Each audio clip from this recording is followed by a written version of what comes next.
Buenos días, ¿qué tal? Hola Alejandro, hola Ailén, hola Monse, hola Daniela, hola Dayana, hola Vane, hola Pamela, hola Micheli, hola Catrini, hola Samantha, hola Elías, hola Stephanie, hola Arturo, hola Ezequiel, hola Mauricio, hola Joana, hola Ruth. Buen día, doctor. Oh, buen día. Hola Alejandro, hola Víctor, hola Vanessa, hola Eduardo, hola Alan, hola Camilo, hola Vanessa, Eduardo, Noelia, Jessica. Bueno, muy bien, buenos días. ¿Hace frío por ahí?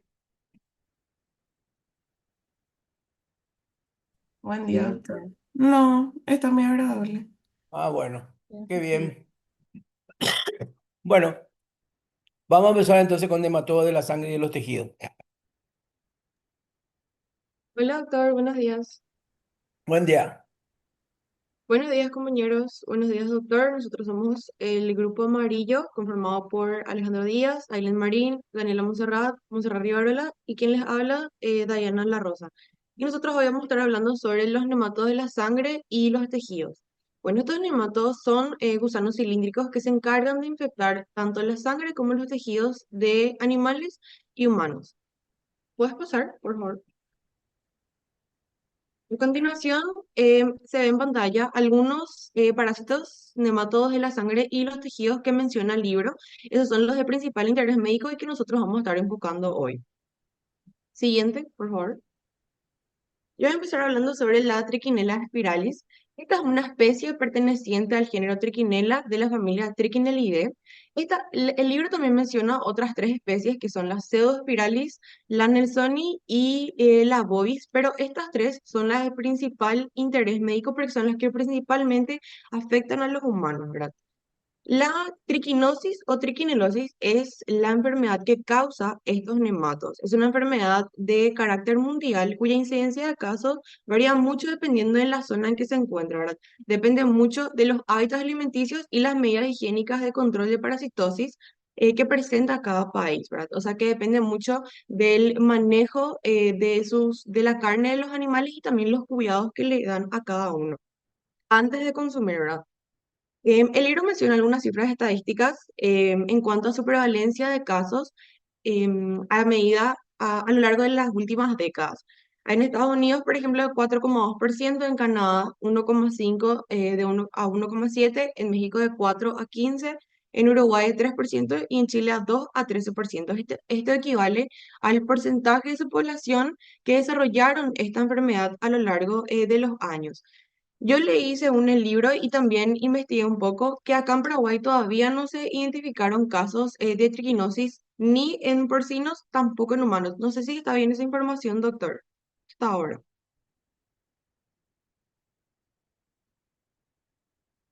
Pero así dice en el libro, ¿verdad? Bueno, el principal medio de transmisión de Espera que un esta enfermedad. chiquitito que yo estaba hablando como un tonto y tenía cerrado mi micrófono.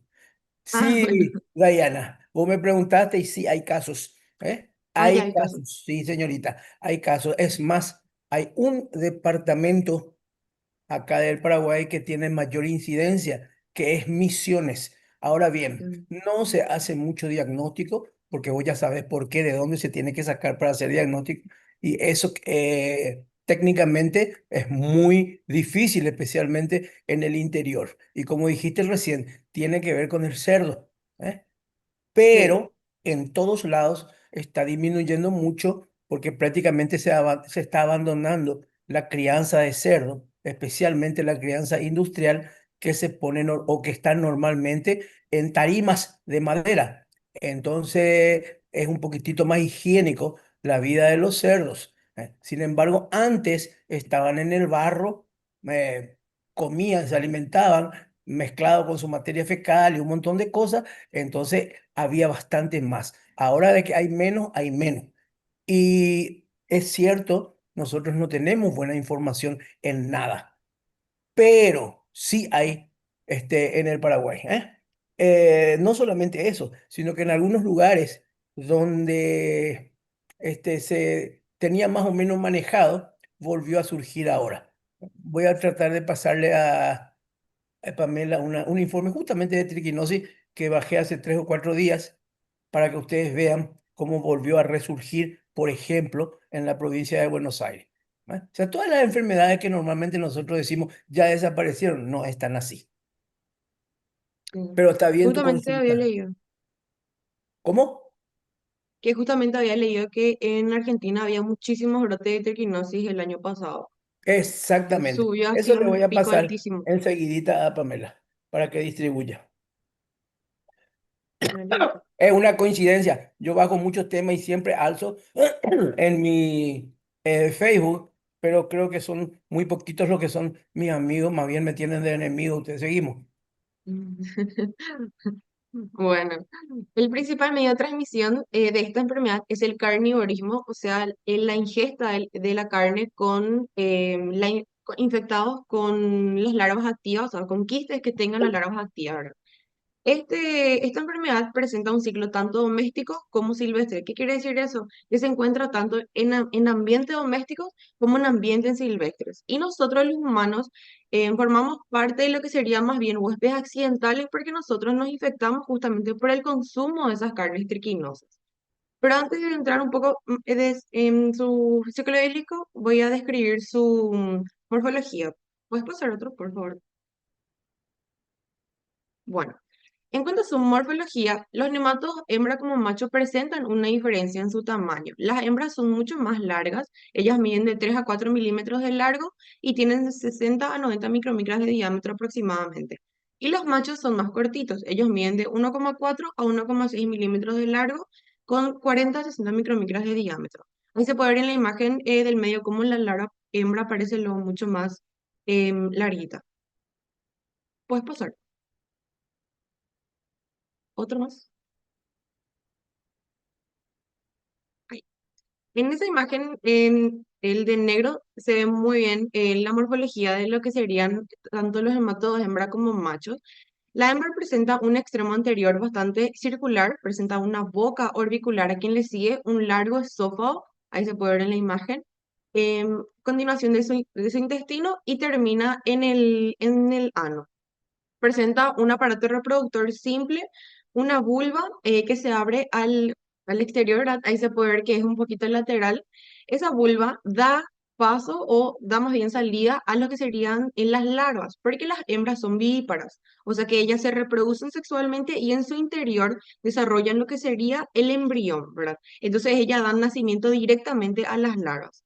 Estas larvas presentan de 100 micromicras de longitud a 6 micromicras de diámetro aproximadamente. Son muy chiquitas en comparación con los nematodos hembra y macho, ¿verdad? Y en cuanto al macho, este presenta un extremo anterior mucho más afilado y aguzado y un extremo posterior un poco más romo, ¿verdad?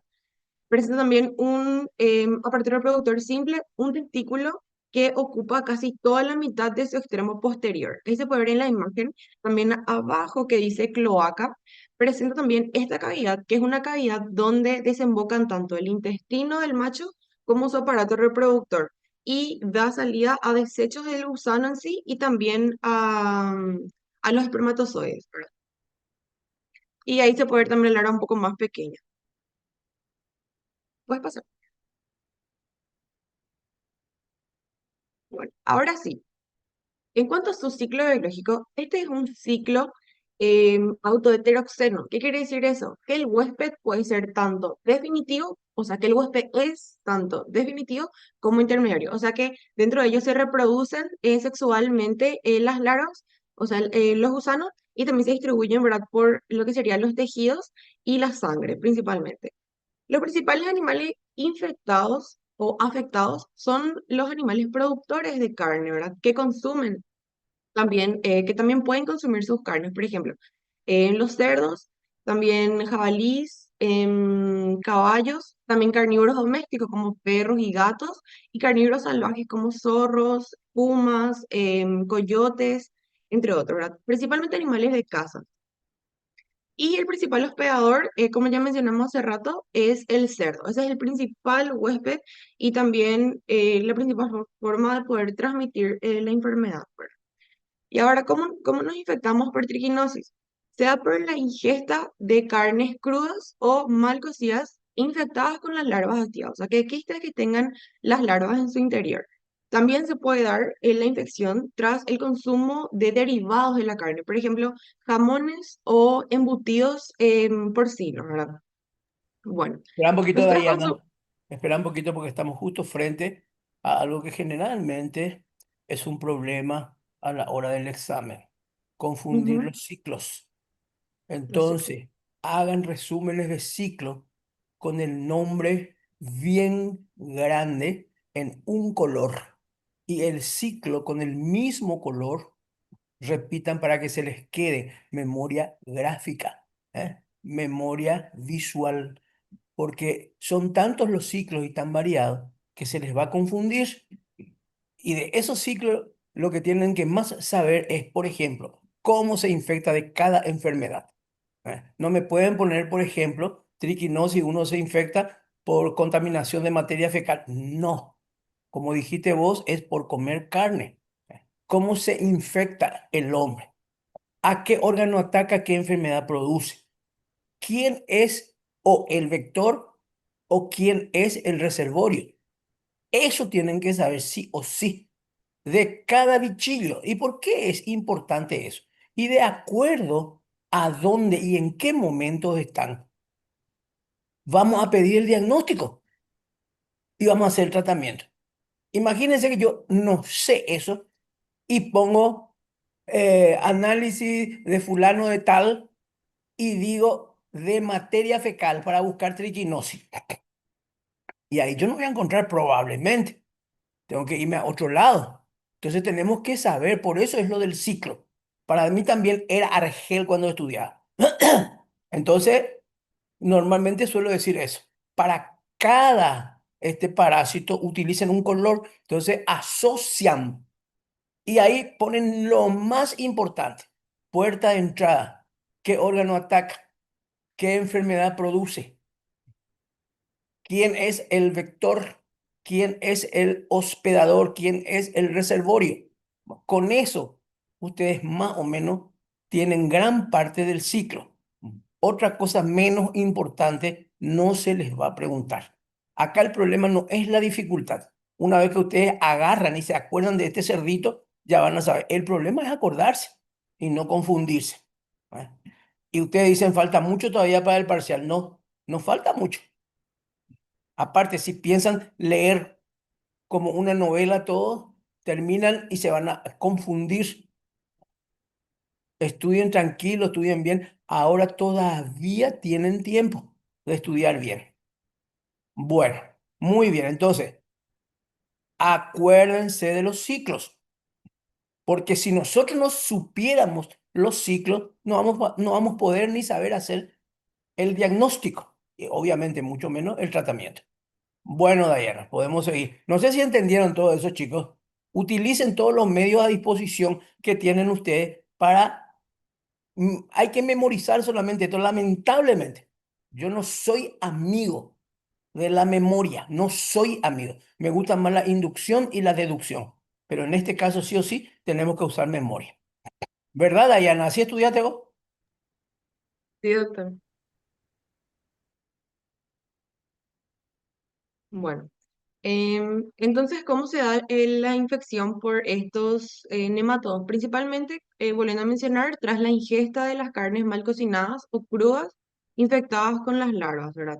Entonces, primero se va a dar la ingesta de la carne, va a pasar por el intestino y ese jugo gástrico va a destruir lo que sería el quiste que está protegiendo a la larva. Entonces, destruye el quiste y se liberan las larvas en la mucosa del intestino, del yeyuno y del duodeno. Posteriormente, estas larvas toman de 4 a 5 días para madurar y se convierten en adultos, machos y hembras. Estos dos copulan rápidamente y el macho, tras copular una o dos hembras, muere y se excreta por las heces. Mientras que las larvas fecundadas van y se alojan en lo que sería la capa del intestino, las capas del intestino más bien, la submucosa, la muscular, e incluso van a los ganglios mesentéricos. Y acá es donde se da la deposición de las larvas. Ahí las larvas las larvas, o sea, las hembras fecundadas más bien, perdón, las hembras fecundadas, ahí tras 5 a 6 semanas liberan a las larvas, que son de 500 a 1500 por hembra. Entonces las hembras liberan a las larvas y ellas automáticamente también se excretan por las heces, quedando así todas las larvas, mientras tanto, en el intestino, ¿verdad? Posteriormente, estas larvas son las que viajan por la circulación. Ahí se ven en el ciclo que está ahí, no puedo nomás seguir.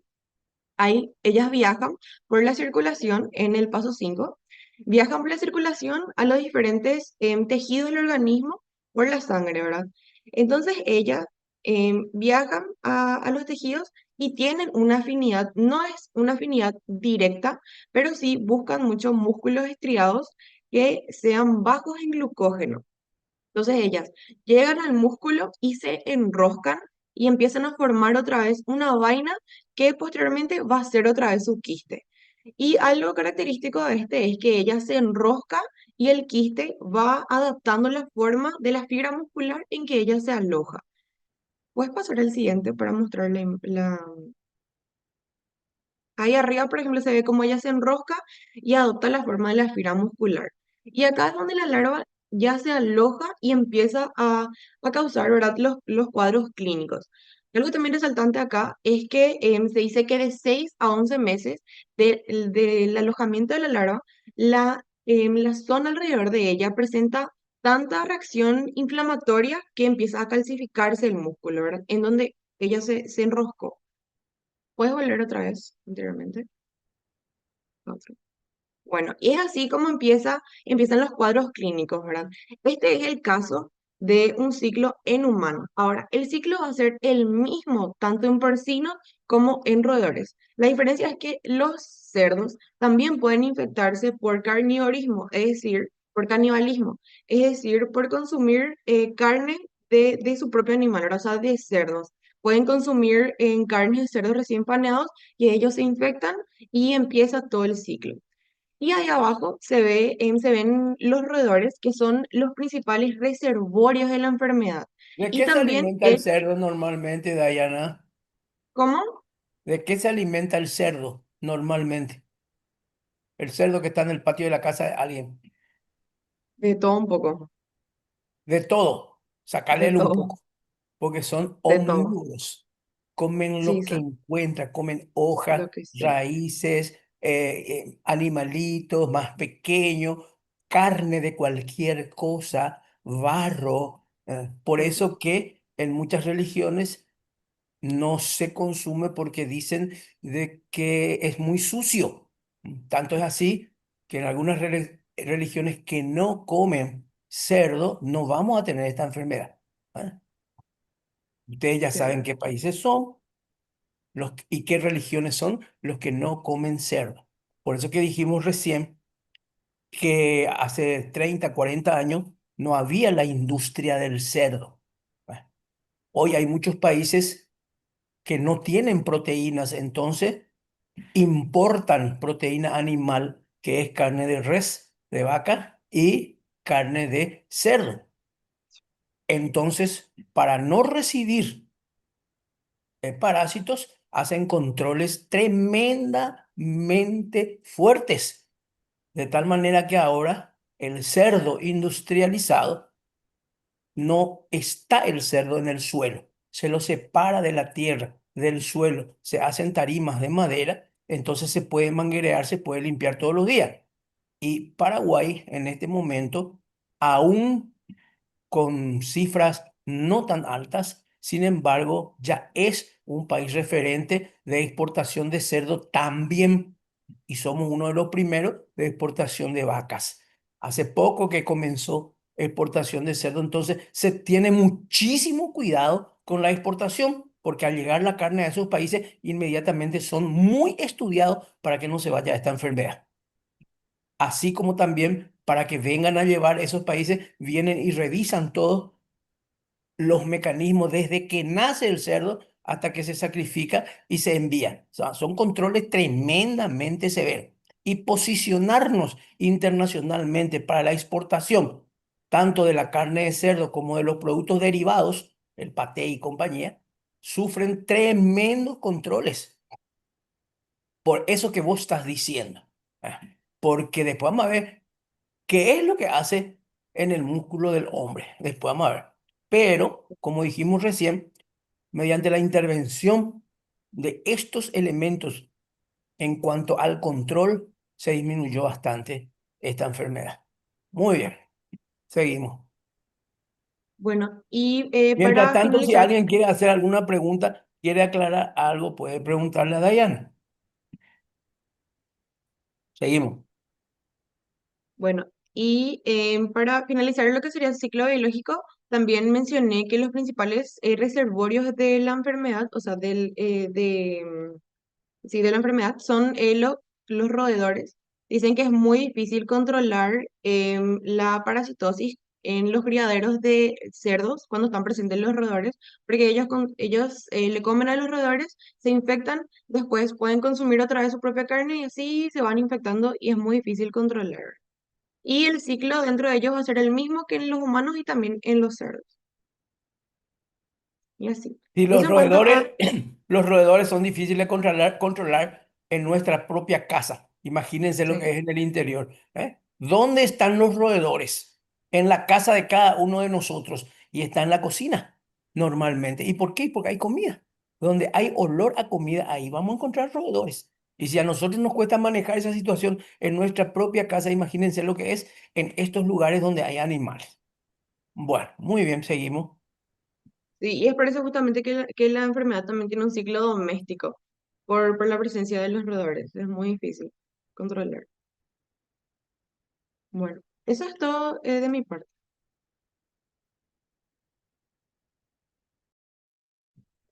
Buen día, doctor. Buen día, compañeros. Yo le voy a estar hablando acerca del cuadro clínico que produce la triquinela spiralis.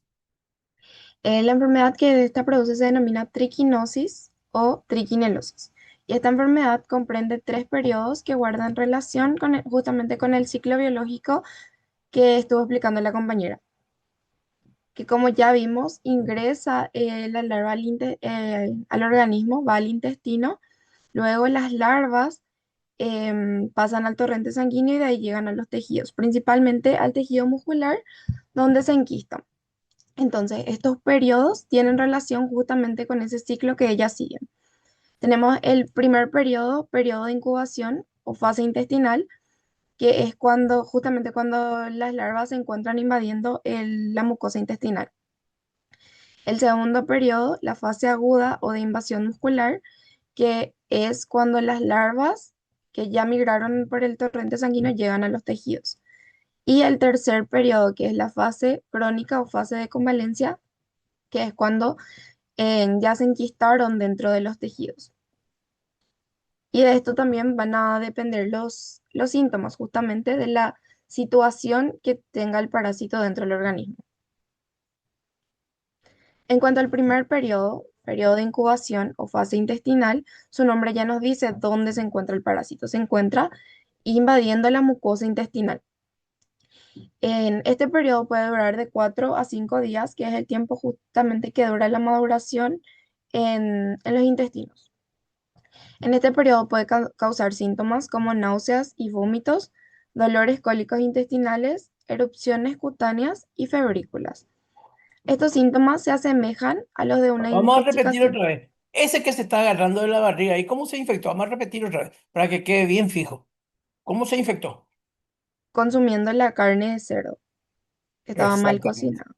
Exactamente. La carne de cerdo contaminada, ¿verdad? Y ya vimos todo cómo se contamina. Muy bien. De esos síntomas, ¿m? Uno de los principales y que nosotros no le damos importancia porque no asociamos con lo intestinal son las erupciones cutáneas, ¿eh? Unas erupciones cutáneas que nosotros jamás nos enteramos por qué son. ¿Ok? Seguimos. Ujú. Y estos síntomas entonces se asemejan a los de una intoxicación alimentaria también, justamente por el tejido, el órgano que está siendo dañado, que en este caso serían los intestinos. En cuanto al segundo periodo, la fase aguda de invasión muscular por las larvas, también el nombre ya nos indica dónde están. Ya están invadiendo el tejido, que como mencionó la compañera, principalmente corresponde al tejido muscular. Entonces, cuando llegan al tejido muscular, ellos desencadenan una reacción que produce justamente estos síntomas, que se asocian a trastornos funcionales de los músculos y causa, por ejemplo, mialgias, puede causar dificultad en la masticación, deglución, fonación o respiración, dependiendo de cuál músculo haya sido afectado, porque dice en el libro que afecta principalmente a músculos como el diafragma, los músculos laringeos, gemelos, entre otros. ¿Sabes por También, qué? ¿Sabes por qué, Daniela?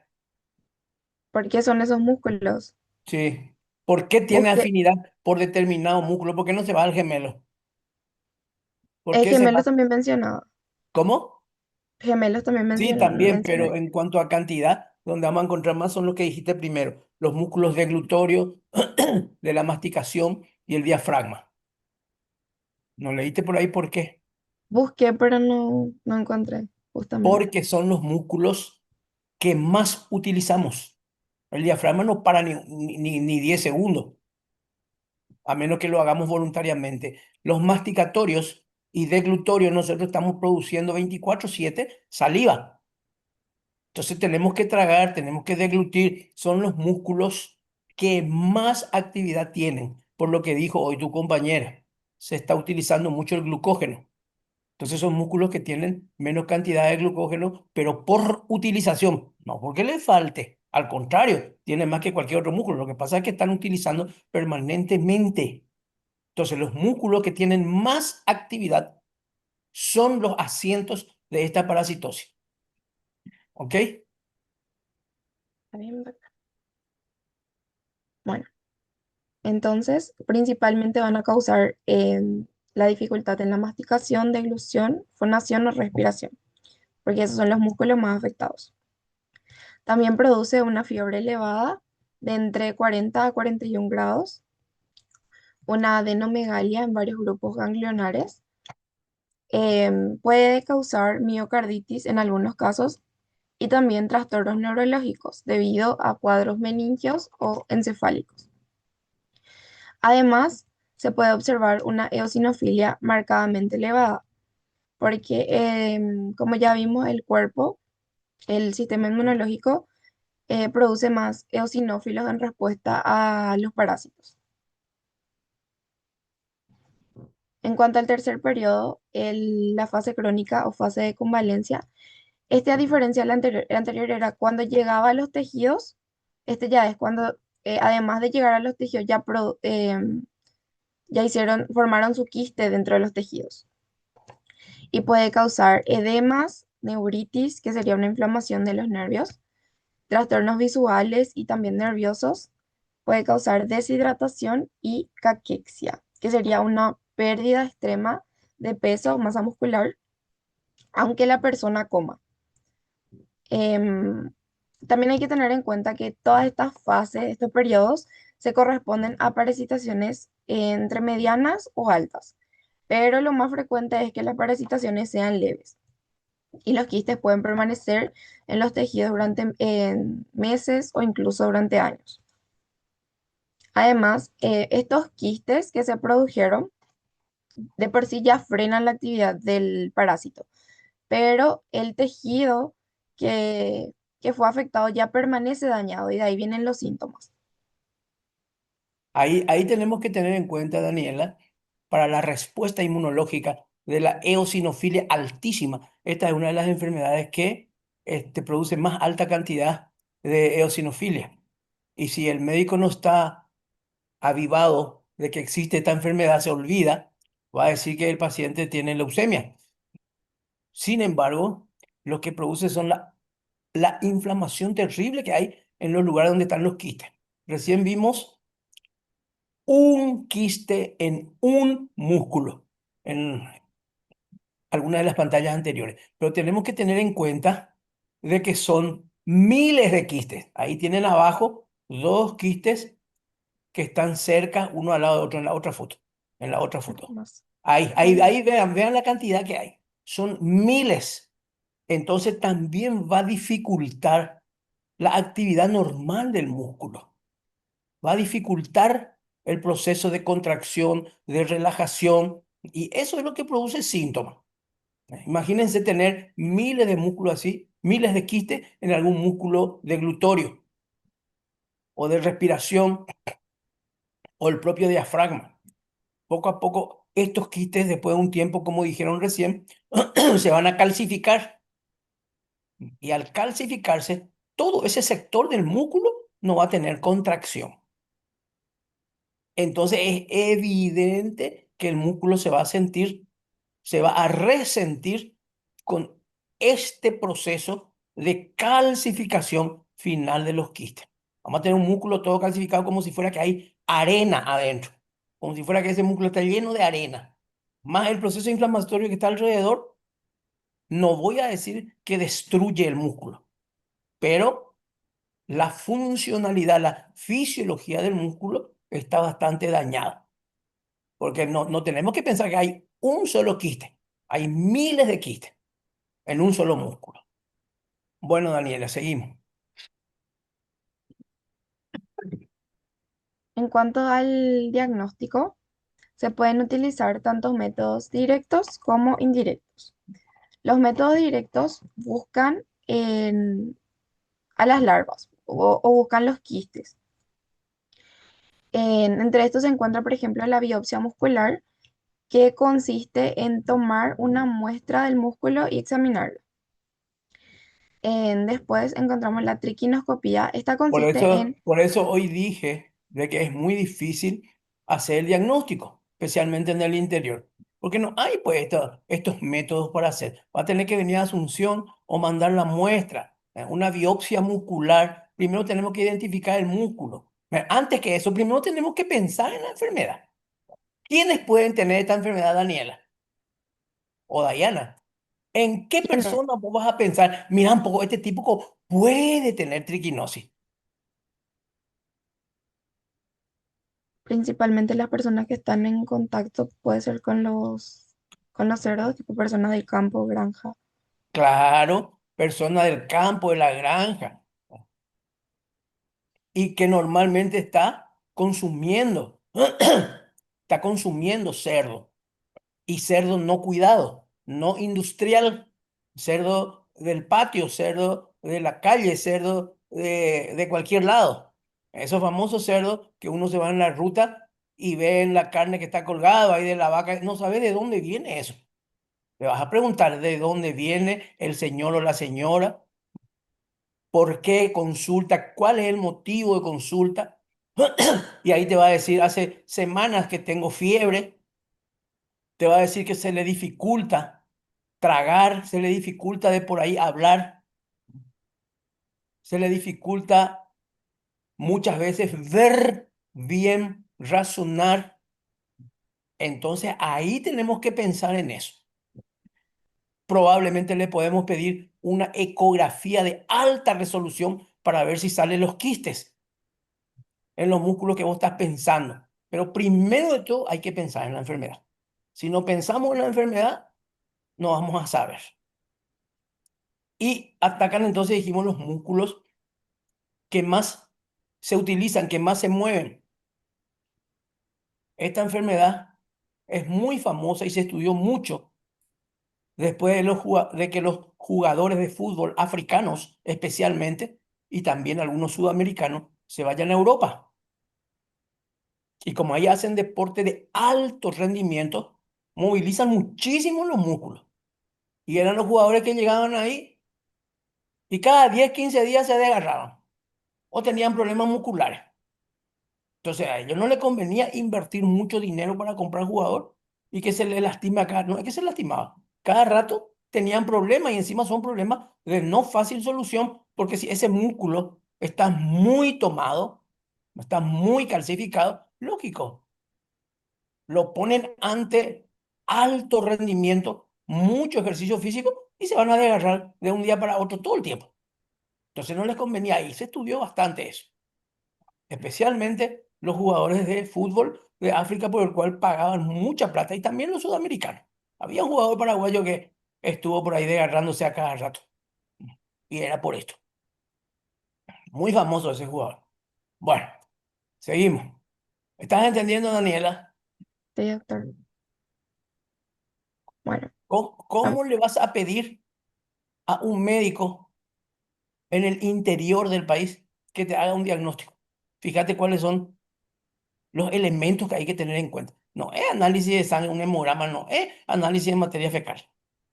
Bueno, seguimos. ujú.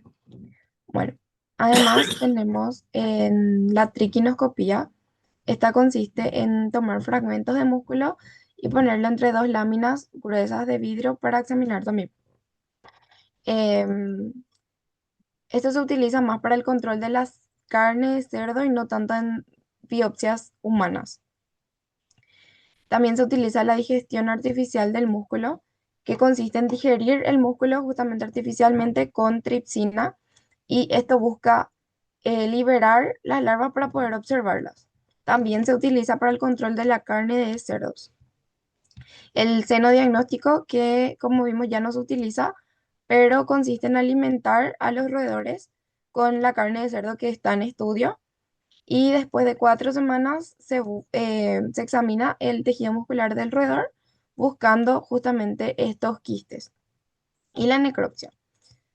En cuanto a los métodos indirectos, a diferencia de los anteriores que buscaban los quistes o las larvas directamente, estos buscan la reacción del cuerpo contra estos parásitos.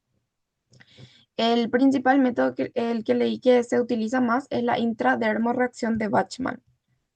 Este consiste en inyectar el antígeno triquinoso en la piel del paciente y se hacen dos lecturas, una en 30 minutos y la otra en 24 horas.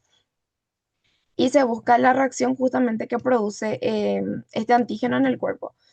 En casos positivos se observa edema, pápula o eritema. Y además, entre los métodos indirectos se utilizan las pruebas serológicas. Ajá. Bueno, Acá en la prueba imagen podemos, serológica entonces es lo más útil para nuestro medio. Y también la intradermal reacción de Bachmann, que es simplemente hacer un abón, una pequeña inyección en la piel, a ver qué reacción hay. sí, en la imagen podemos ver cómo se observan los quistes ante una biopsia muscular. En la otra imagen podemos ver cómo se observan las larvas que fueron liberadas mediante la digestión artificial del músculo. Y acá podemos ver cómo no es solamente un quiste el que hay, sino son varios. Pueden ser varios.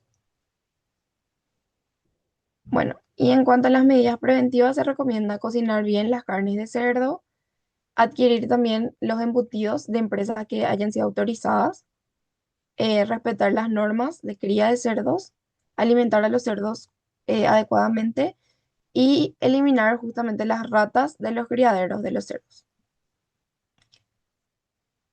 Ahí mismo, entre todas las cosas, retrocede uno, entre todas las cosas que le dije que tienen que saber, aparte del ciclo, puerta de entrada, qué órganos ataca, qué enfermedad produce, de este no se tienen que olvidar.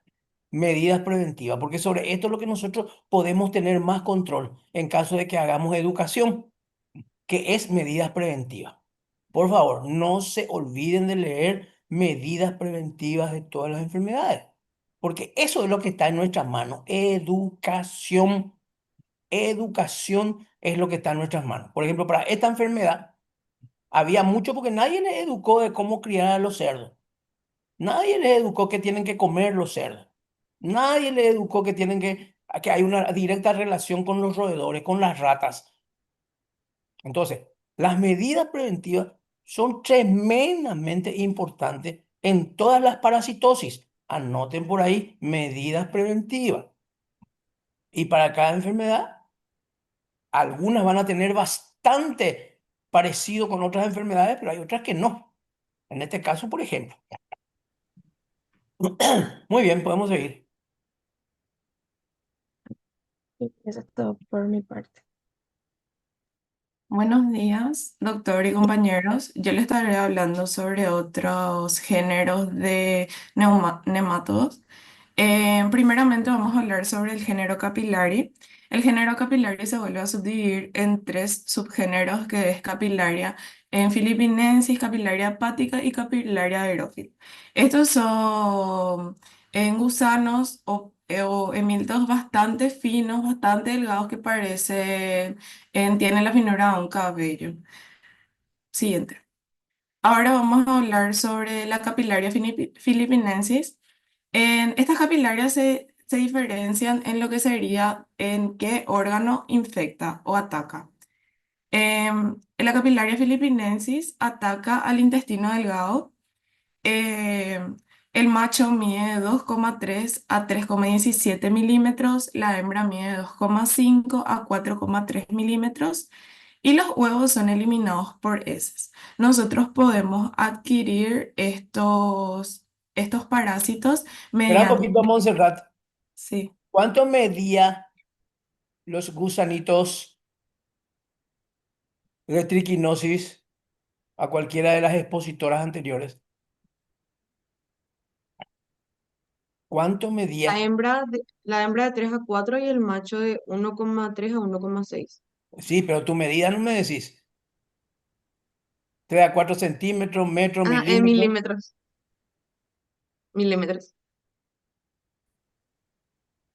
3 o 4, De ¿qué? te- Milímetros. Sí, no te escuché nomás, por eso te hago repetir.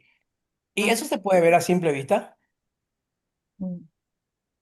no, Ah, muy sí, chiquito. ¿Eh? sí. Sí.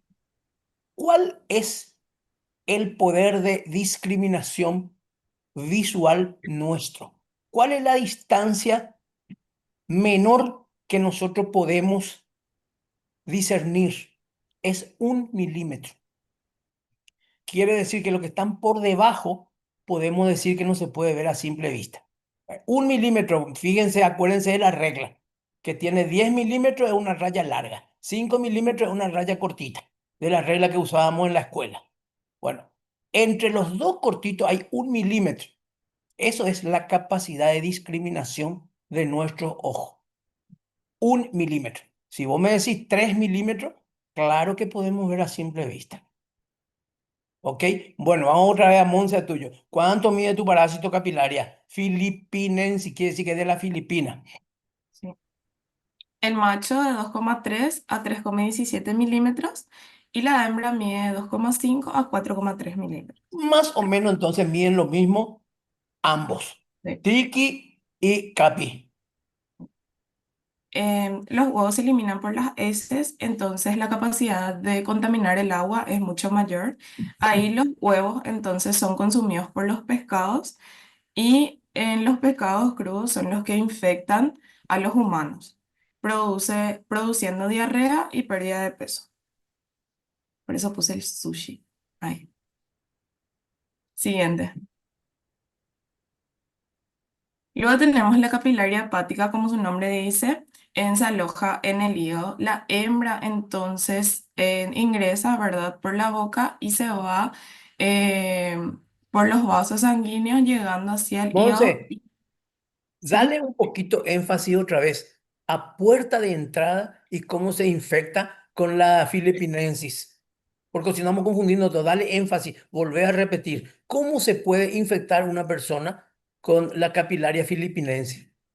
La capilaria filipinensis es por comer pescados crudos. Ahí está, ahí está, eso era. Bueno, muy bien. Y la capilaria hepática ahora que estamos hablando, eh, los huevos no salen por las heces, esa es la diferencia también con la filipinensis. Entonces, el hospedador son los roedores y los humanos. Entonces, ¿cómo se infectan? Eh, es cuando, por ejemplo, un roedor muere o un ser humano muere, ahí todo el hígado está contaminado por la hembra y animales carroñeros, o por ejemplo le, el gato le come al ratón, ¿verdad? Ahí se infecta y ahí vuelve a infectar a los humanos y así va siguiendo el ciclo. Tommy Jerry. En sí. Y luego tenemos la capilaria aerófila. La capilaria aerófila en los hospedadores son los animales, como el perro, el zorro.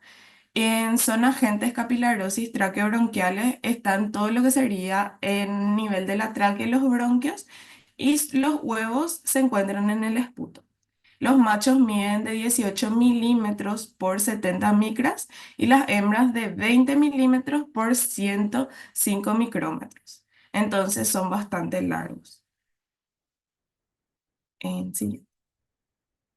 Otro género que vamos a hablar ahora es la Dioctophyma renale, que también es conocido como el gusano gigante del riñón. Este gusano es bastante característico por su color rojo bastante intenso y también su longitud. La hembra puede llegar a medir casi 1 metro. Y la infección Por ocurre. eso te pregunté, hoy hicimos énfasis en el tamaño. Fíjate un poquito este que nunca jamás he visto en mi vida, nunca escuché quién vio ni nada, pero de que existe, existe. La infección ocurre en la ingesta de agua contaminada, peces también y ranas, y se alojan en el riñón. Los peces son los perros son los hospedadores hospedadores definitivos y se alojan en el riñón. ¿Qué va a pasar? Se va al riñón, al parénquima del riñón y va carcomiendo prácticamente todo el parénquima del riñón, produciendo el siguiente. Ahí podemos ver la longitud y como va carcomiendo todo el parénquima del riñón, produce una insuficiencia renal y también hubieron casos en el cual el riñón se tuvo que extirpar completamente. Ocurre más del lado derecho que el del lado izquierdo. Y el cuadro clínico que produce es dolor lumbar, fiebre, sangre en orina. Primero no tiene tantos síntomas, pero luego ya se va agravando la situación conforme el gusano se va alimentando. Siguiente. Y su medio diagnóstico es el hallado de huevo en orinas. También leí que le parece mucho al antracis los huevos. ¿Te parece? Al género Anthracis lumbricoides. Ascaris. Ascaris, perdón. Ahora sí. Igualito al Ascaris. Solamente que el Ascaris vamos a encontrar materia fecal y este lo vamos a encontrar en orina. Pero son muy parecidos. Ascaris lumbricoides. Ascaris, perdón. Bueno, y ahora siguiente. Y ahora vamos a hablar sobre el género Drancunculus medinensis, que es el gusano de Guinea. ¿Por qué gusano de Guinea? Porque se encuentra más hacia África, estos gusanos. Y es bastante peculiar porque el hospedador es solo el ser humano. La hembra mide de 60 a 100 centímetros de largo y de 1 a 2 milímetros de diámetro, o sea, muy largo. El macho mide alrededor de 4 centímetros y 0,4 milímetros de diámetro. Los huevos son larvados, es decir, que ya contienen la larva y miden de 500 a 700 micras de largo por 15 a 18 micras de ancho. Y el hospedador es el ser humano netamente. Y ahora vamos a ver su ciclo biológico. Bueno, nos vamos a centrar en la imagen, en el número 1, ¿verdad? Es donde este gusano, ¿verdad? Está a nivel de la pierna o del pie, formando una ampolla. Esta ampolla toca el agua. Esta ampolla contiene la larva. Esta ampolla toca el agua y ahí sale lo que serían las larvas. Las larvas necesitan un crustáceo para que pueda madurar y este crustáceo sería los copépodos del género Cyclops. Ahí tenemos en el número 3, ahí está el copépodo y ahí ingresa la larva. Luego la larva va madurando en una fase infectante de 14 días. Ahí, por medio de agua, esto se contamina por medio de agua. Entonces, la persona ingiere de nuevo la larva y ahí, luego de ingerir la larva, luego la larva se pasea prácticamente por todo el organismo y debido a que es subcutáneo, el gusano de Guinea es subcutáneo, tarda un año prácticamente en salir de nuevo a la piel y ahí continúa su ciclo. En siguiente. Y el cuadro clínico, ahí nosotros podemos observar en la imagen cómo va saliendo de la piel. Y el cuadro clínico que produce es una inflamación local, la formación de ampollas, ardor intenso y fiebre. Solo produce eso. En lo que leí, no produce otras patologías. Y en el diagnóstico, siguiente, el diagnóstico es clínico, ya que el gusano se ve salir a través de la piel. Ahí está. Por eso que es importante lo del tamaño y reconocer. Es cuestión de ver que sale la cabecita, después va saliendo de a poco. Generalmente no se recomienda estirar porque se rompe y se queda adentro. Entonces es bastante, qué sé yo, llamativo porque nosotros no tenemos esto. Entonces, a nadie le va a gustar ver salir un gusano largo. ¿Cuánto era que medía el gusano? Y prácticamente 1 metro 100 centímetros. Ustedes saben lo que es estirar eso de a poquito durante un metro. Bueno, es miscelánea, ¿eh? Es muy difícil que hablemos de esto y que nos acordemos todo porque no lo tenemos, entonces pasa a no ser tan importante como las otras patologías que tenemos. Seguimos, pero hay que saber. Y esa es toda mi parte, doctor. Gracias. Bueno, Buen día, doctor. Buen día a todos. Yo les voy a estar hablando sobre la familia Filariae. Siguiente. Las filarias son nematodos que en su forma adulta vive en las cavidades corporales, en los tejidos linfáticos, en el tejido subcutáneo, en la aurícula y ventrículos de los vertebrados. Su longitud varía desde unos pocos centímetros y pueden llegar a medir hasta 40 centímetros, siendo el macho siempre más pequeño que la hembra. Y esto se debe a que la hembra poseen huevos que cuando se encuentran en su postura, o sea, en el momento de la postura, esos huevos van a salir en forma de larvas pequeñas que serían como sus bebés, que se les llaman microfilarias. Siguiente. Acá podemos ver los diferentes tipos de filarias, que serían, por ejemplo, la Euchereria brancofti, la loa loa, la Brugia malayi, la Manzanella osardi y Oncocerca volvulus. De acá podemos ver que son iguales entre la Buchereria brancofti, Loa Loa y Brugia malayi. Sus vainas tienen vainas que serían como la cáscara del huevo que quedaron en... Es como una protección que les da. Y acá podemos ver que la Manzanella osardi y Oncocerca volvulus no tienen vaina. Y lo que varían serían sus núcleos terminales en la porción posterior. Unos son regulares y en el otro son más finos e irregulares. Siguiente.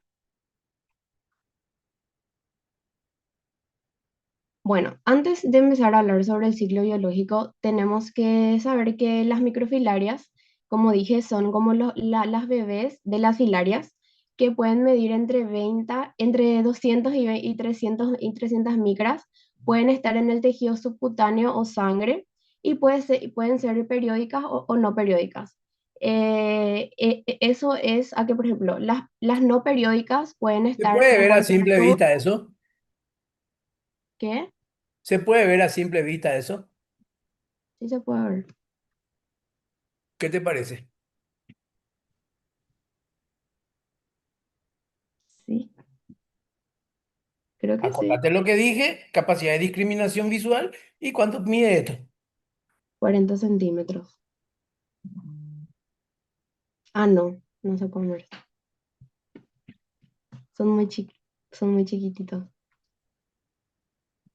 Está bien para tu 40 centímetros que dice ahí.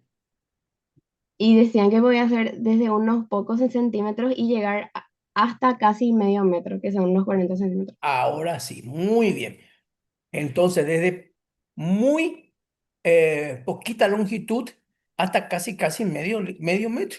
Ahora Ujú, sí. Entonces se puede ver y depende en qué momento le miramos. ¿En su fase adulta o en su fase larvaria? sí, bueno.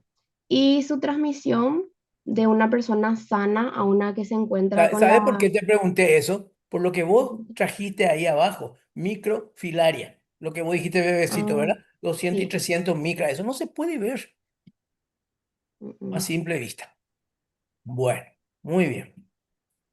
Bueno, em, ¿cómo esto se transmite desde una persona que ya está enferma a la persona sana? Por medio de vectores hematófagos, que serían, por ejemplo, los mosquitos, los tábanos o los culicoides.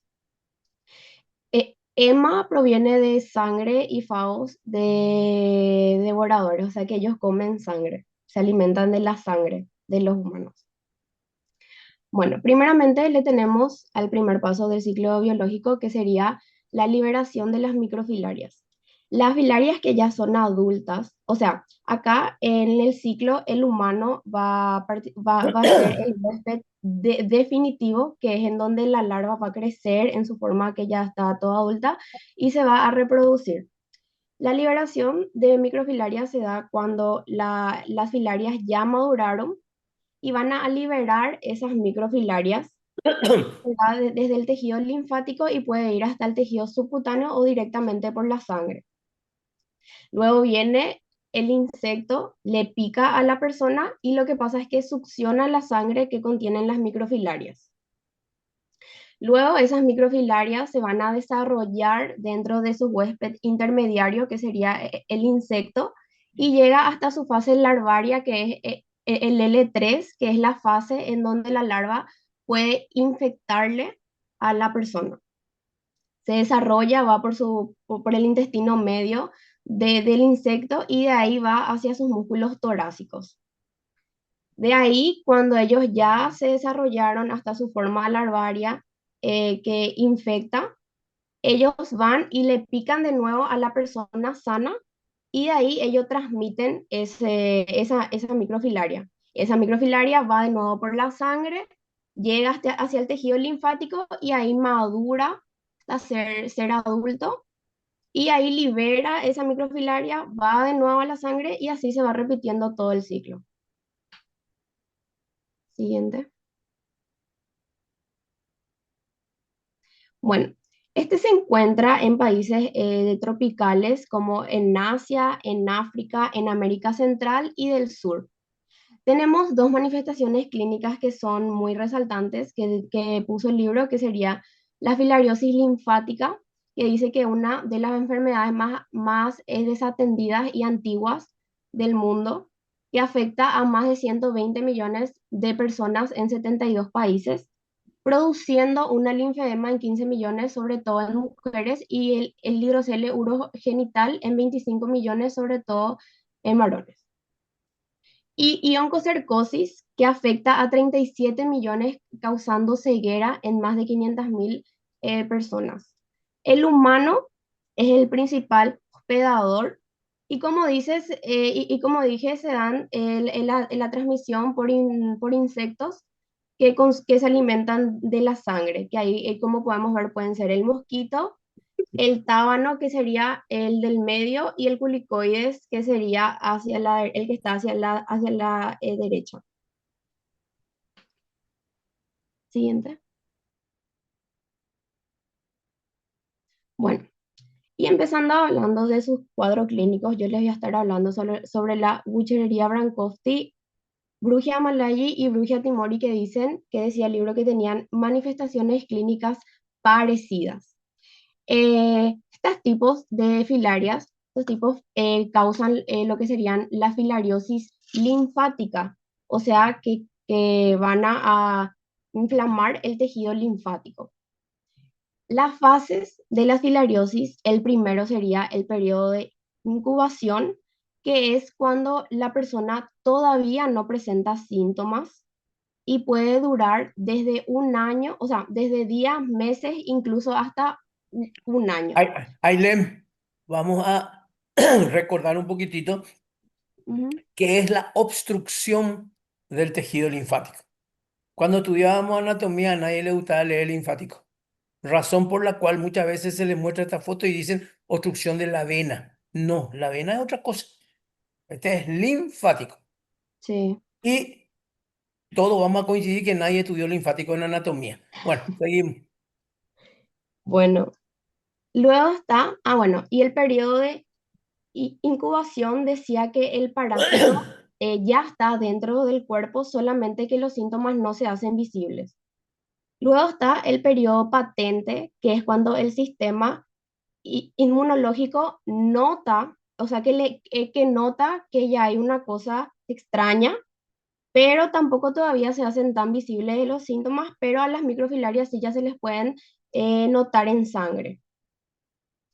Después está el periodo de estado, que es cuando ya se encuentra con la enfermedad, o sea que el sistema inmunológico ya es como que ya notó toda su presencia y los síntomas se hacen mucho más visibles.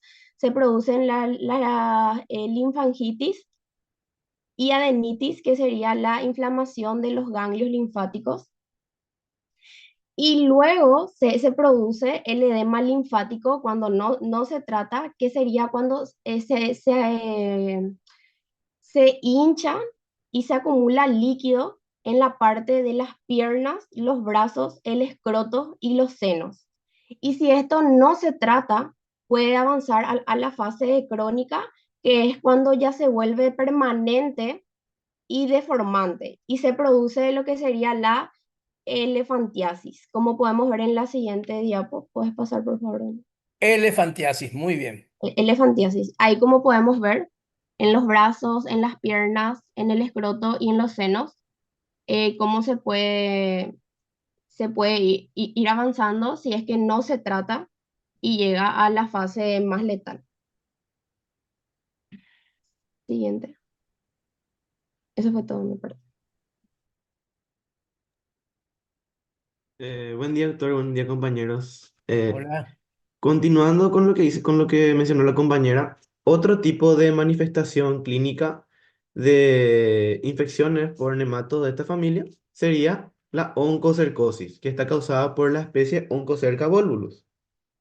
Se trata de una enfermedad que afecta principalmente lo que es el tejido subcutáneo, causando una serie de nódulos y oncocercomas, que serían acumulaciones de estos parásitos, estos nematodos en el tejido subcutáneo, produciendo estos síntomas. Es una enfermedad que se trata, que afecta principalmente lo que es la piel y los ojos. Afecta principalmente lo que es la piel y los ojos, específicamente la piel de la región de la pelvis, de la cresta ilíaca, de los trocánteres, también de la pared torácica y también de la cabeza. Ahora, los síntomas que se producen en estas regiones son más que nada por el movimiento, o sea, por las microfilarias que se mueven a través de los tejidos. Ellos se mueven a través de los tejidos y cuando mueren provocan una respuesta inflamatoria. Entonces, ¿y cuáles son los síntomas que se producen? Las lesiones oculares abarcan desde queratitis, iridociclitis y también lesiones del nervio óptico, que a menudo acarrean ceguera. Y esa es la que se conoce como la ceguera de los ríos, debido a su vector.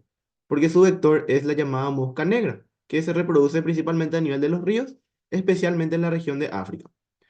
En cuanto a las lesiones de la piel, lo que se puede observar sería una serie de pruritos, o sea, una serie de erupciones con un intenso prurito, que luego también se ve una pérdida de elasticidad de la piel y acompañada por último por una apariencia o sea, por una pérdida de pigmentación de la piel, con lo que le da esa apariencia que se llama apariencia de piel de leopardo.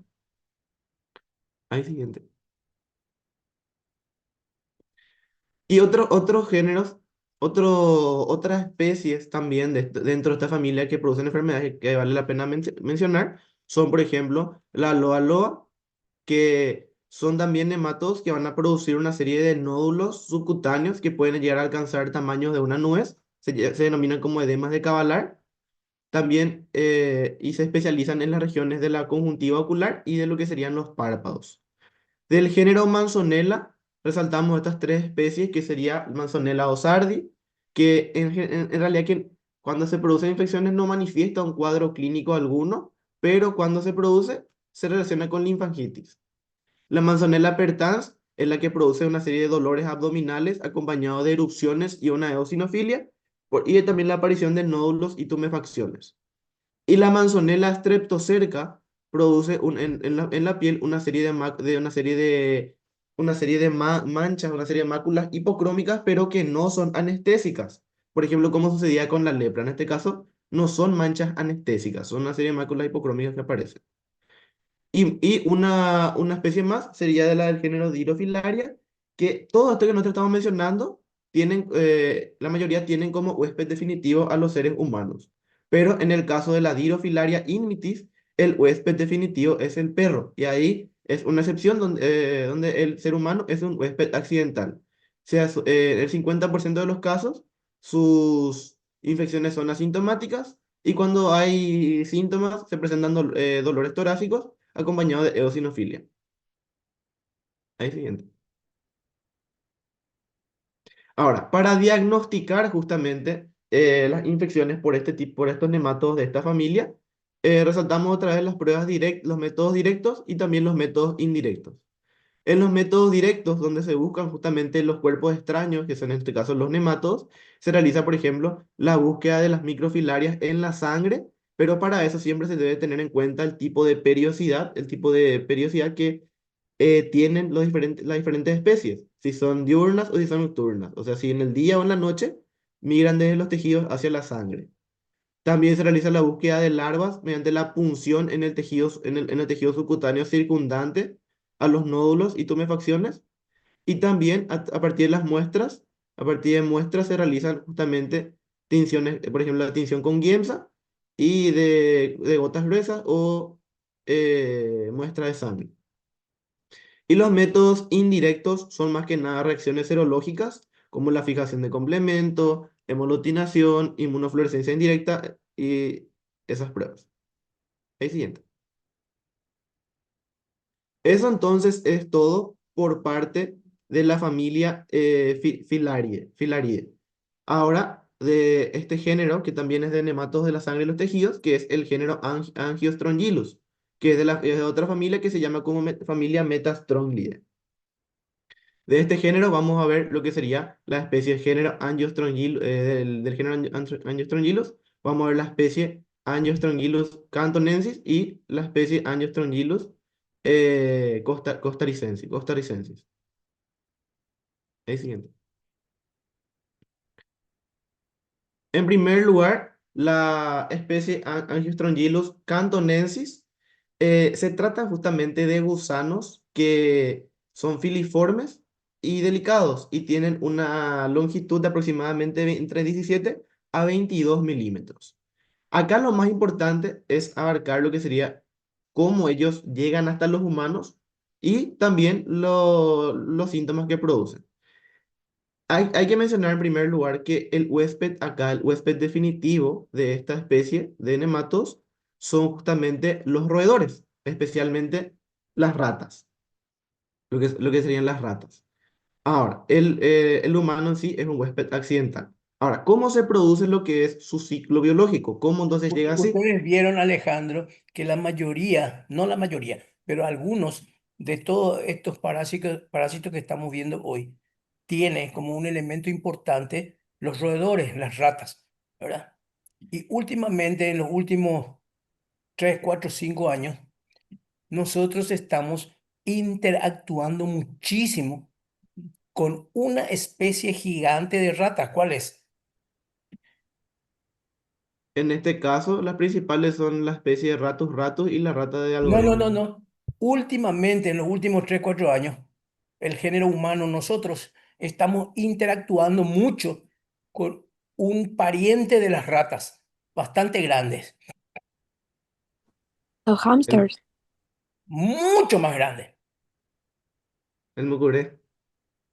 No, muy no. Conejillo, conejillo de Indias. No, todos vieron últimamente que le dicen el Capibara. inocente. El capibara. Capi. El capibara. ¿Y cómo le llamamos nosotros al capibara? Carpincho. ¿Eh? Carpincho. ¿Qué? Carpincho. Ahí está. Carpincho. Y por si ustedes no saben, el carpincho se come. Se come la carne del carpincho. Y se come por ejemplo, empanada de carpincho. ¿Qué se hace? Y nosotros todavía no sabemos, ¿m?, qué enfermedades puede o no ocurrir con esa nueva interacción con los carpinchos. Carpincho, como le dicen ahora, es el animal inocente, ni los otros animales le quieren atacar. Pero no sabemos porque estos son parientes de las ratas. Y nosotros no sabemos qué puede ocasionar esa interacción que nosotros nos metemos en el medio ambiente de ellos y ellos se meten en nuestro medio ambiente. Todavía no sabemos. A lo mejor realmente son inocentes y no nos produce ninguna enfermedad. O a lo mejor sí. Battery low. O sea, no hay que perder de vista esa perspectiva. Bueno, muy bien, seguimos, Alejandro. Justamente, ¿cómo es que se produce entonces este ciclo biológico? Partiendo desde los nematodos ya adultos, ellos básicamente, o sea, estos nematodos adultos dentro de los roedores, específicamente de esta especie, sería a nivel de las arterias pulmonares, a nivel de los pulmones. Ahí, estos nematodos van a depositar sus huevos porque son ovíparos, van a depositar sus huevos y estos huevos van a eclosionar dentro de los pulmones, lo que va a significar que se van a liberar las larvas en su primer estadio y van a ascender por la tráquea. Una vez llegado hacia la parte digestiva, van a ser deglutidos y van a pasar por todo lo que es el tubo digestivo. Y en los roedores, ellos se expulsan por las heces. ¿Qué quiere decir eso? Que las heces de los roedores que tenían presente estos nematos van a estar contaminados con estas larvas en su primer estadio de esta especie. ¿Qué es lo que pasa con estas heces? Ellas son consumidas por una serie de moluscos, principalmente las babosas, van a consumirlas y las babosas son los son los hospedadores intermediarios de esta especie. Por lo tanto, al consumir estas heces contaminadas con estas larvas en su primer estadio, estas larvas van a evolucionar hasta su tercer estadio, donde se van a convertir en larvas infectantes. ¿Y qué es lo que hacen estas babosas? Estas babosas van a tener contacto con vegetales, ¿verdad? Con huertas, con plantaciones, y también van a ser consumidas por otros animales que sí son más de un consumo común humano. Por ejemplo, lo que sean los cangrejos, lo que sean los camarones las ranas inclusive. Entonces, de esa manera pueden llegar hasta los humanos ya en su tercer estadio, ya como larvas infectantes.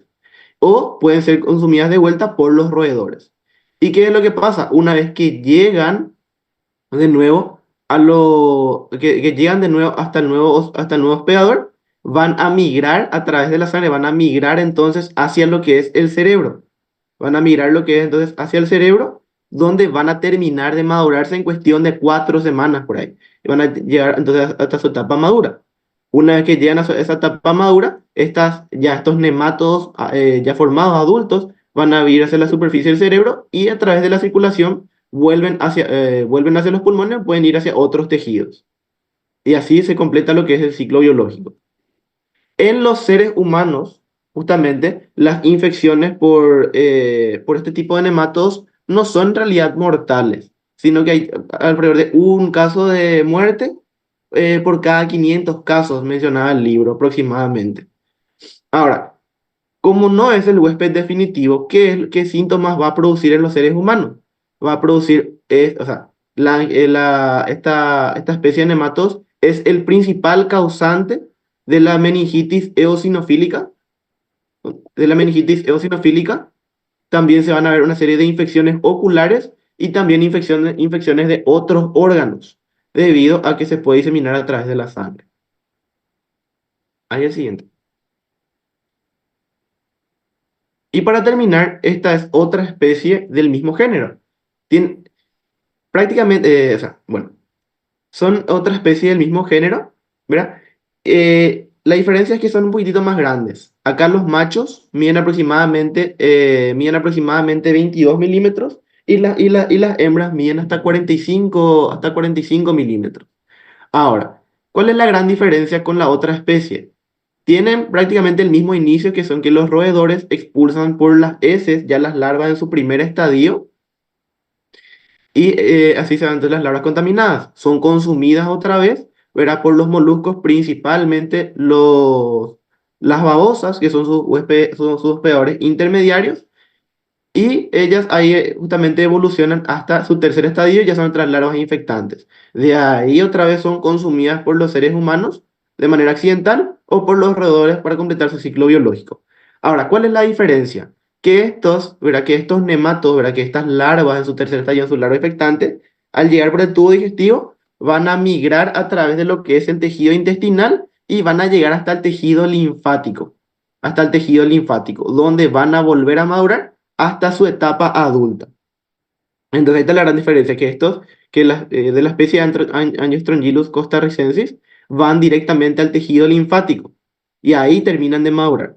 Aproximadamente 10 días después de que se produjo la infección por estos nemátodos de esta especie, van a migrar otra vez desde el tejido linfático, van a migrar entonces hacia los vasos sanguíneos de la región del ilioniceo, de la región iliocecal, donde entonces los nematodos adultos de esta especie van a vivir en las arteriolas mesentéricas, alrededor de las arteriolas intestinales.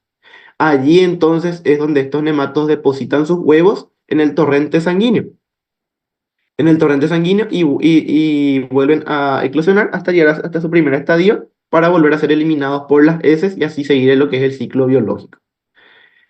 Lo que pasa es que estos huevos que son liberados en las arteriolas intestinales van a desencadenar una serie de respuestas inflamatorias que van a acompañarse, por ejemplo, de lo que sería de un edema, del engrosamiento de la pared intestinal y también de la oclusión de la luz intestinal.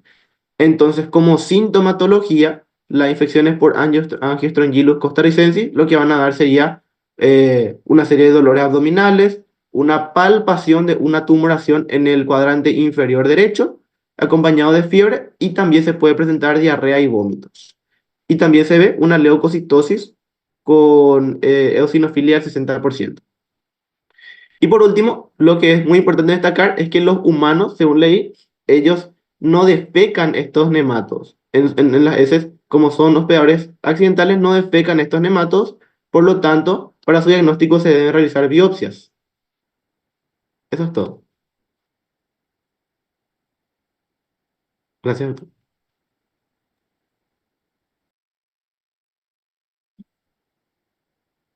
Muy bien, pueden retirar.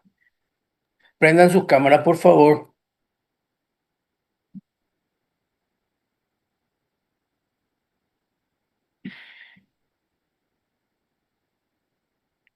Bueno, yo sé que estas parasitosis no son tan agradables como las demás. Hay Charging algunas que son battery. muy agradables. Y el primer día de clase yo les había dicho de que generalidades normalmente se saca buena nota. En bacterias se baja un poquitito. Y en parásitos tienen la oportunidad de subir mucho. Y ahora que ustedes están cursando parásitos, se dan cuenta de que no es tampoco tan fácil, pero tienen la obligación de aumentar sus notas, especialmente los más necesitados, porque después vamos a caer en el tobogán de virus. Hablando de virus, ¿qué está ocurriendo afuera de nuestros libros, afuera de nuestras aulas, pero que ustedes como estudiantes de medicina tienen que saber? ¿Qué está ocurriendo ahí afuera? Algo que tiene que ver con virus.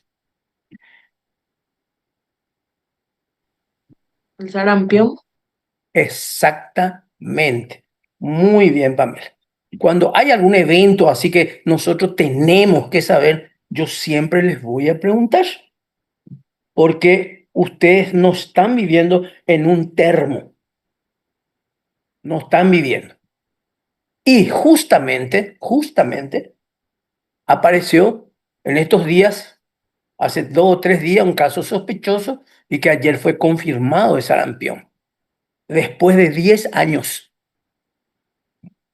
Y el sarampión tiene aproximadamente entre 20 a 30% de letalidad. Y eso es muchísimo. Y por otro lado, es un modelo de contagio. Un solo niño infectado de sarampión puede contagiar a 18 niños. Es un modelo con el cual siempre se trabaja y se compara. Cualquier enfermedad se compara con el sarampión. ¿Y por qué apareció después de 10 años? Mientras que allá por el 2015 ya al Paraguay se lo tomaba como liberado de sarampión, libre de sarampión. ¿Por qué será que ahora ocurrió esto? ¿Y por qué la gente no se vacuna? Aile, no te escuché bien. Porque no se vacuna. Exactamente. Porque baja o bajó el nivel de cobertura de vacunación.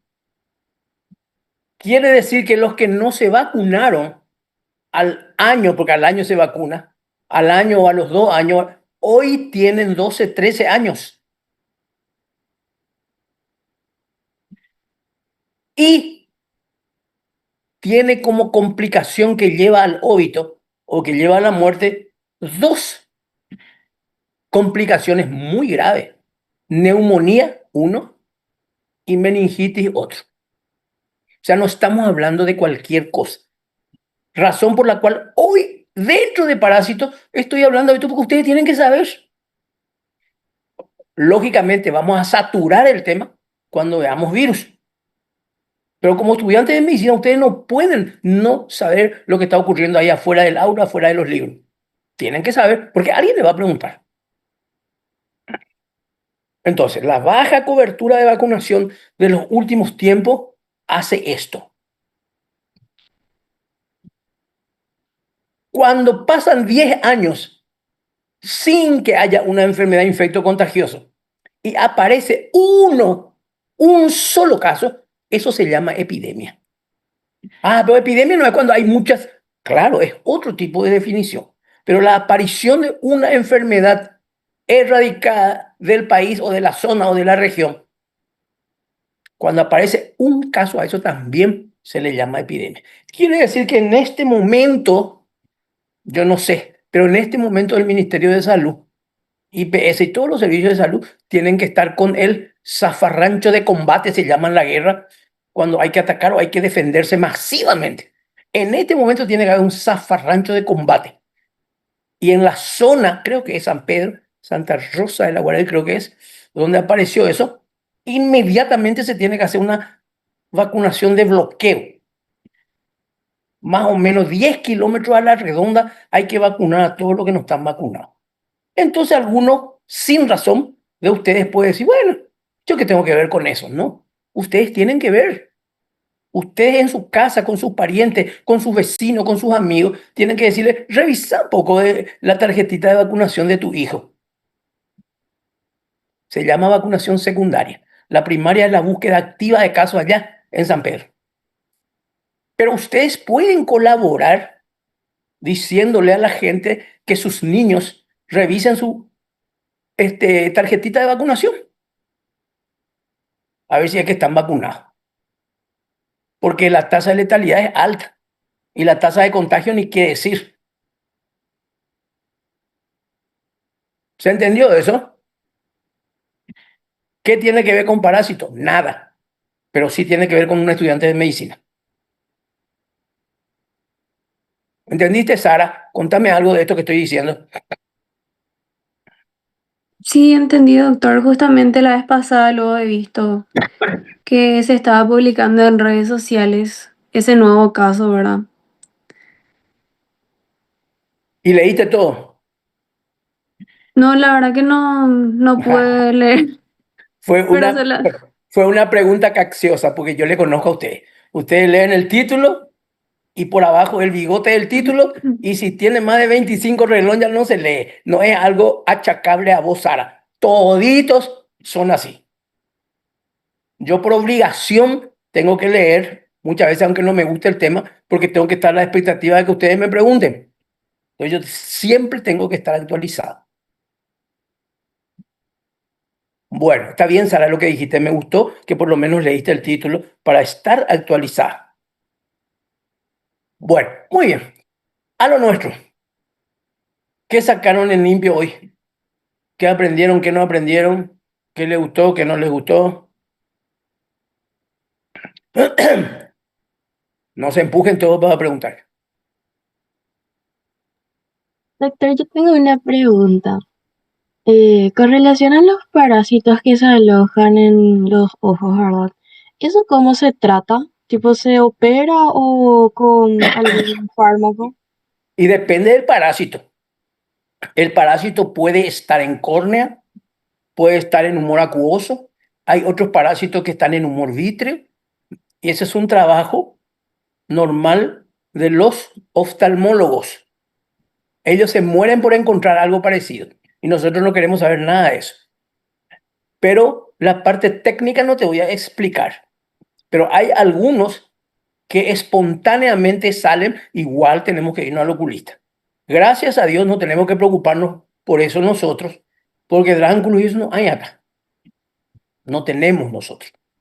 Pero sí, es como vos decís, sale, toma posición en alguno de los humores o en córnea, hay varios que son solamente de córnea, no entra dentro del ojo, y normalmente salen. Los que tienen en su territorio como una enfermedad endémica, saben ya inclusive manejar. Lo que para nosotros sería una miasis o para nosotros sería piojo, para ellos. Para nosotros es grave porque no tenemos idea de lo que es eso porque nunca vimos. Pero ellos si tienen endémicamente, hasta manejan ellos. ¿Qué más?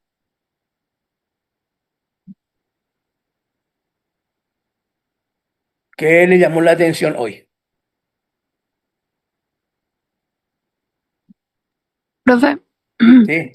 en caso de que tengas un cerdo o una cantidad de cerdos que tengan trichinela y te des cuenta, ellos no se pueden tratar, se tienen que matarse, sí. Y no se tiene que comer la carne, claro.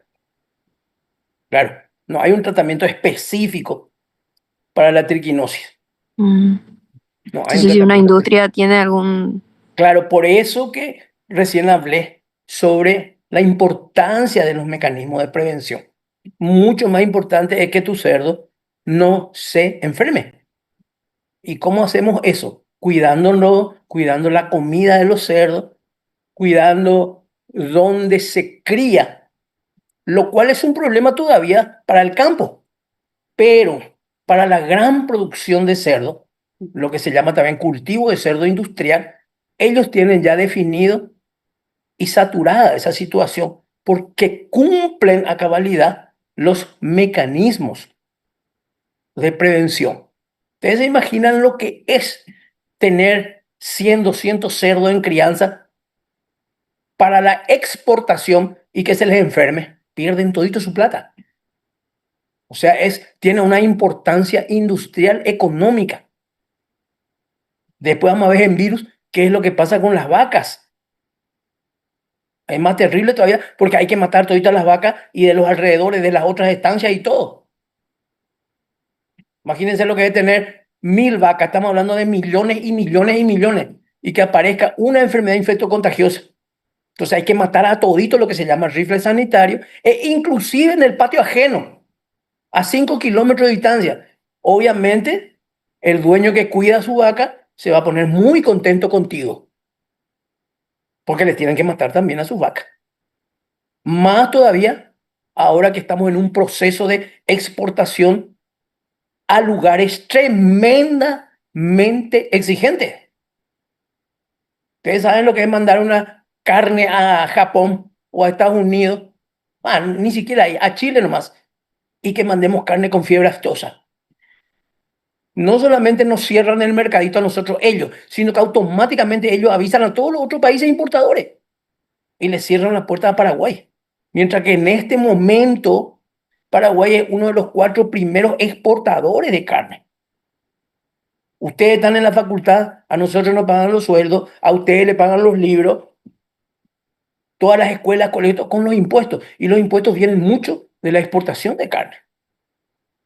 Nosotros somos el punto de contacto, microbiología, especialmente en parásitos, con las enfermedades de los hombres y de los animales.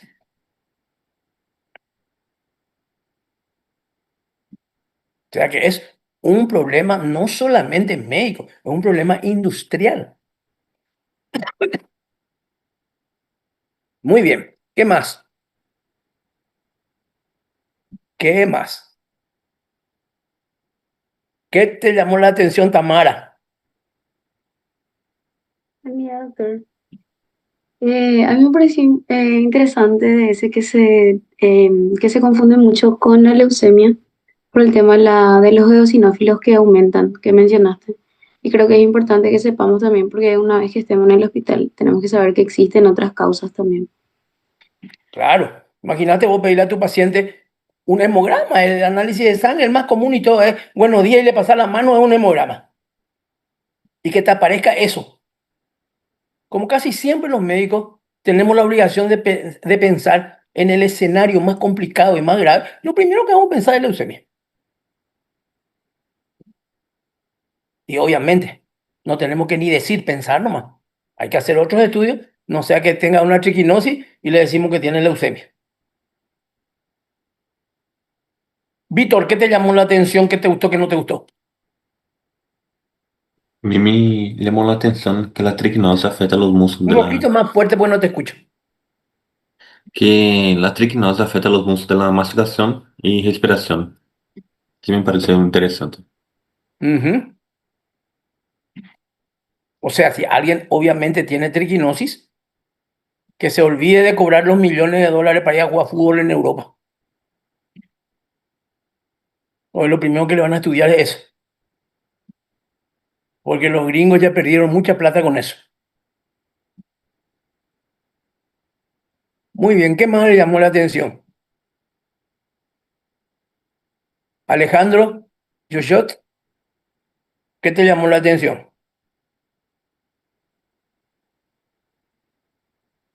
¿O ese es su foto nomás? Parece que sí.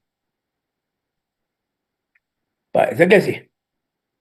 Ezequiel, ¿qué te pareció lo de hoy? Y lo que dijiste recién, bro, es justamente, por ejemplo, si hay una enfermedad infecto contagiosa ahí en el ganado, eso, cómo nos va a afectar a todos. Eso es lo que más llamó la atención. Por más que no tenga mucho que ver con el tema. Ajá, muy bien. Está bien. Noelia,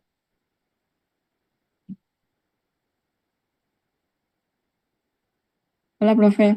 A mí me pareció interesante saber que el carpincho es fuente de muchos parásitos no, y no, no, es yo no peligroso dije comer eso. así. No dije que el carpincho sea fuente. Dije que el carpincho es un pariente de los roedores y que Sí. no sabemos eso que vos dijiste, si tiene o no tiene parásito. Y qué parásito tiene y qué nos puede producir. Lo que sí sabemos es que hace poco que interactuamos y nosotros pasamos a pertenecer a su ecosistema, que antes no era así. Y a su vez, ellos también vienen y ya viven en la casa, ya se les tiene como mascotita, se le pone ropita y eso todo ya. Y no, es un perro. Catrini, ¿qué te gustó, qué no te gustó? Hola, a mí me gustó mucho también sobre la triquinosis, de mirar así cómo es que los parásitos se enrollan así alrededor de las fibras musculares.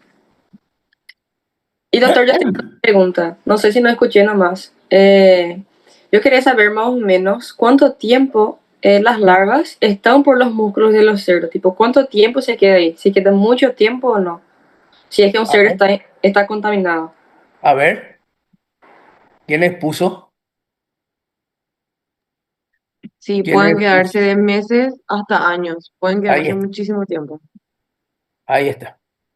Entonces, si tanto tiempo se queda en el músculo, es fácil que en algún momento nosotros ing- ingerimos eso y nos infectamos. Es que yo veo que alguna familia, ¿verdad? Como mi familia, por ejemplo, en un cierto momento, vamos a supor, si está cerca de Navidad, quitamos el cerdo del contacto con la tierra y ponemos arriba de la tarimba. Pensando, ¿verdad? Que si él Espera, pasa un espera, tiempo ahí, espera, va a repetí un estar poquito. limpio. Espera, repetí un poquito eso que es muy importante. No escuché la parte última porque hay un poco de reverberación y el sonido no me llega bien. No, yo dije, por ejemplo, si es que sabemos que vamos a comer cerdo dentro de un tiempo, quitamos ellos del contacto con la tierra y ponemos arriba de las tarimbas, ¿verdad? Que es un ambiente más limpio para que ellos no estén en contacto con la tierra. Y ahí pensamos ya que si ellos pasan un tiempo ahí, se alimentando por arriba de la tarimba, ¿verdad? Un lugar más higiénico, ya van a estar así limpios, por así decir, ¿verdad? Tipo libre de contaminación con cualquier cosa de la tierra y eso, de alimentos contaminados. Excelente, está muy bien. Pero aparte de eso, el proceso inmediato anterior a la ingesta, que es cocinar bien. Sí. Cocinar bien. Ese es uno de los secretos, cocinar bien. Porque cocinado bien, la temperatura mata a los quistes, porque los quistes no son muy resistentes. Así que podés seguir comiendo cerdo, Catrini, sin problema. ¿Qué más? Profe, una Nadie sabe. pregunta. A ver, ¿Qué tan común es el edema o sea, el edema de miembro inferior por filariasis en Paraguay? Porque yo sé que hay mucha gente que también tiene algo que se llama linfedema, que es muy parecido. Entonces, buena, sí, buena pregunta. El agente causal principal de eso es la Wuchereria bancroft, que habló tu compañera. Bueno, acá nosotros no tenemos ese tipo de filariasis. Sin embargo, la elefantiasis es un cuadro clínico de muchas enfermedades. No necesariamente, sino que cualquier cosa que obstruyan los linfáticos o inclusive las venas. Por eso hoy hice hincapié en la diferencia entre linfático y vena. De vena todavía sabemos todo, dije por linfático nadie quiere estudiar. Y entonces es la resultante clínica de muchas obstrucciones. Por ejemplo, si alguno tiene mamá, tía, abuela con cáncer de mama, probablemente, si está un poquito avanzado, le van a sacar mama y le van a sacar todos los ganglios de alrededor de esa lesión. Entonces va a producir el linfedema del brazo, del miembro, pero no es por Buchereria, es por un proceso obstructivo quirúrgico. Y hay otras enfermedades. Antes había, no sé si ahora está todavía, pero antes allá en la última rotonda de Ciudad del Este había un señor que mostraba su pierna y pedía limosna, y mostraba su pierna y su pierna estaba muy hinchada, pero es por otro proceso obstructivo. No sé si está todavía ese señor. Acá en la esquina del Hospital de Clínica Nuevo de San Lorenzo, hasta hoy, hace 4 o 5 días yo vi, está un señor también pidiendo dinero y tiene la pierna más o menos el triple del tamaño de la otra pierna, pero es por otro proceso, no es por eso. La causa etiológica de esto que nosotros estudiamos filariasis, generalmente la Buchereria bancroft, eso no tenemos. Y justo cuando iba a decir nadie me preguntó de eso, Vanessa preguntó. Porque normalmente cuando agarramos un libro y hojeamos el libro, donde nos detenemos es a mirar esos testículos gigantescos, porque nos llama la atención. Y todo el mundo cuando ojea los libros, ahí se van y se quedan. Para mirar, bueno, esa era la Buchereria bancroft. O sea, el que ojea un libro de infecciosa o un libro de micro, generalmente se para en esa página para ver esos testículos gigantescos, especialmente en tribu africana. ¿Vieron ustedes eso, verdad? Yo vi que acá no es luego tan común la filariasis en No, no Paraguay. es. Muy bien. Muy bien. Vanessa me hizo acordar lo que yo me estaba por olvidar. ¿Qué más? Elías, ¿qué te llamó la atención? La profe. No sé si me escuchas. A mí me llamó la atención ahí la parte de la calcificación de los parásitos en el músculo. También la parte de no recuerdo bien el nombre, ese que estaba en el ojo y ese que podía salir por tu piel, ese que medía ¿Cómo 2 se metros llama más ese o que menos. sale de la piel, que mide medio metro por ahí, o que puede salir por el ojo también? Expositores. Está preguntando el compañero.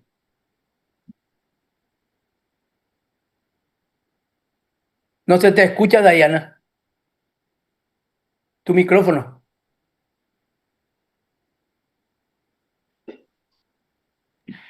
Es de la familia Filaridae.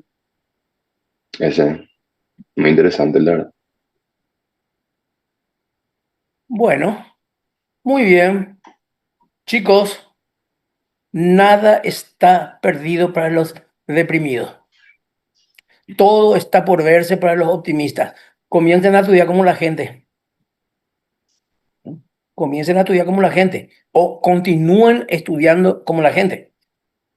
Porque el examen está ya a la vuelta de la esquina. Y yo les dije que normalmente se tiene que levantar la nota para los que necesitan con este parcial. No me malinterpreten y crean que yo les dije que es fácil. Pero generalmente da un poquitito más gusto estudiar esto que los demás. Y ya estamos ahí. Después de ese parcial, viene virus y hongo. Y pobre el que termina todo eso y aprueba micro y me pone chau micro. Jamás micro le va a acompañar hasta allá, hasta que le cierren el cajón. El que me pone chau micro ya no va a gozar de mi amistad.